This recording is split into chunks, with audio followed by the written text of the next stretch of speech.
My name is Alec Bracken. I am in my second year of law school here at the University of Tulsa, and I'm specializing in immigration law.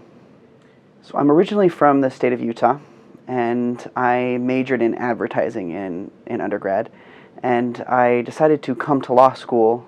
And when I was researching different law schools to go to, how TU first came into my radar was I really just went to a website and typed in my LSAT score and grades, and it was one of the schools that popped up. And then when I did more research about TU Law School, specifically regarding the Immigrant Rights Project and the clinic that they have here, and Professor McCormick, I decided to go to TU specifically for those programs.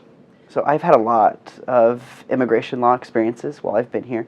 I first was able to go with a group of students to an immigration family detention center last summer for a week in the beginning of May. We went to the Karnes City Detention Center where we helped women and children who were seeking asylum in the United States prepare for their credible fear interviews, which is a process in the asylum, it's a step in the asylum process. So when you are first either discovered in the United States or when you present yourself at the border for asylum, you're taken into detention. So you're put in mandatory detention, and you have to pass a credible fear interview in order to be released. If you don't pass the credible fear interview, you're deported back to your home country. So what we did, there were 4 of us that went. We went and interviewed these women and children and helped kind of prepare them for that so they would know the legally significant things that they would need to talk about in their interviews and kind of make sure they were aware of how that process would go. That was the first thing that I did, and then that summer I was able to work at the Tulsa Immigrant Resource Network here in Tulsa.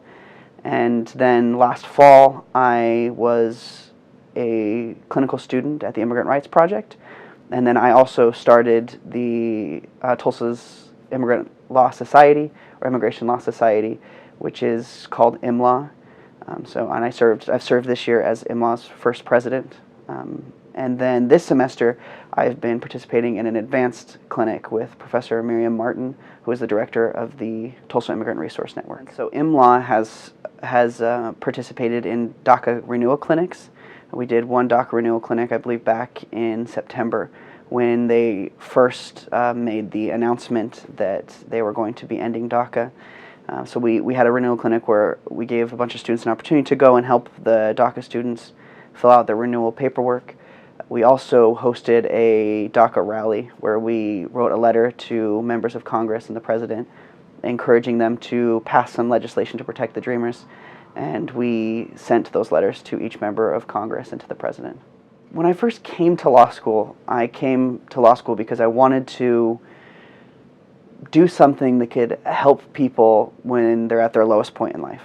I wanted to be able to help people who couldn't help themselves, basically, for various reasons. One reason was I just had an experience in my life where I had a child who was very sick and in the hospital. And I realized that the doctors were able to do something that I couldn't do because they went to school to get some further education. And I realized that that was something I wanted to do as well. And as time went on and kind of learning things on my own, I realized that immigrants were, in my opinion, the population that's most in need of that kind of assistance. That there's not a lot of organizations out there to help them. They're the most taken advantage of by the law frequently. And more than any other population, they don't really understand the law and how it works and what rights they have.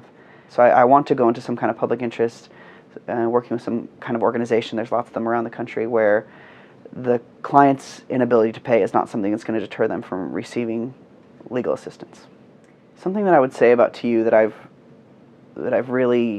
has kept me here and made me decide to come to this school is that it is a small school with big opportunities. Since I've been here, I've been able to start an organization that I have served as president of. I've been able to be on the Law Journal. I've had the opportunity to do things that I don't think bigger schools that a lot of people kind of look to, that I even look to myself, they wouldn't have given me that opportunity.